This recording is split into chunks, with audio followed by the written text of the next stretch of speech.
So I did. Reese talked about a Gary Marshall film. This one I'm gonna talk about is Pretty Woman. Do you remember that movie from back in 1990 with Richard Gere and Julie Roberts?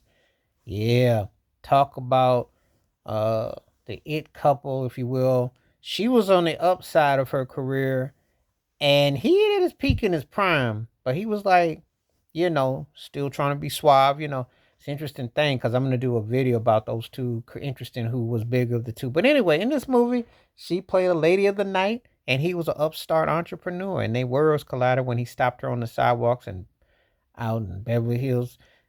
You watch the movie, you know it's a movie. That usually don't usually how we go. I mean, I'm just saying. But Gary Marshall made this into a very lighthearted, uh, interesting piece of a movie. It had a lot of interesting elements to it. Hector Alonso was the manager of the hotel where the character everything was. Jason Alexander was playing a ruthless uh, business partner, Richard Gere's character, and then you had Ralph Bellamy. Remember Borderman, the two old cats in Trading Places, and they got broke at the end. So you had a lot of interesting characters in this film. Stiff neck jive turkeys in Beverly Hills. You know how it is. You know the stiffies there, and you look at you, put their glasses on their nose and look down on you, and to see what you got. And so you show some money. Then the money talks. Then they warm up. So it's one of those kind of films, but it was romantic comedy, and in the truest sense, almost a movie. They should have called it a fantasy movie. You never see these kind of movies in real life. I mean, you just don't get them like that. This ain't how it go, you know. But it had something in store for a happy ending. Of course, one of her most memorable scenes is when she's in the taking the bubble bath, and she's got her headphones on with a Walkman, which will seem like archaic.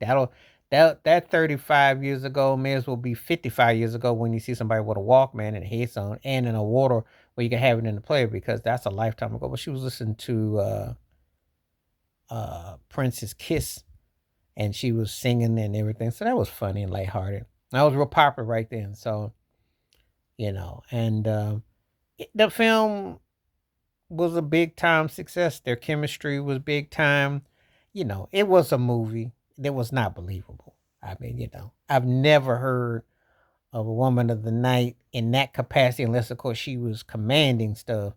That kind of thing that you get swooped off your feet, and then you know everything like that. So anyway, but it was a lot of interesting twists and turns in the film, and it was entertaining for what it was. They made the subject matter pretty lighthearted, though it's anything but.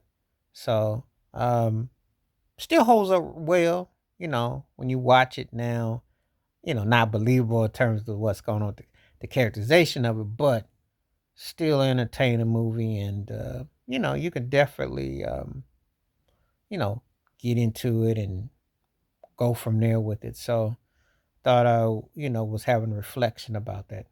Uh, thought it was definitely something that definitely, takes you down memory lane with it. And sometimes that's what you want with a film, and how it, progresses you and what it makes you think and so on and so forth. So it's fantasy romantic comedy is the best way I describe it.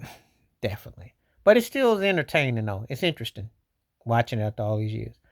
Please like, subscribe, work on thoughts, comments, and I do respond. Thank you. Wash your hands, keep your mind clear, watch out for another. Share the video if you like, and hit that membership, because when you do, requests like this come true. Stay safe, stay blessed, stay woke, stay free. I'm out. Peace.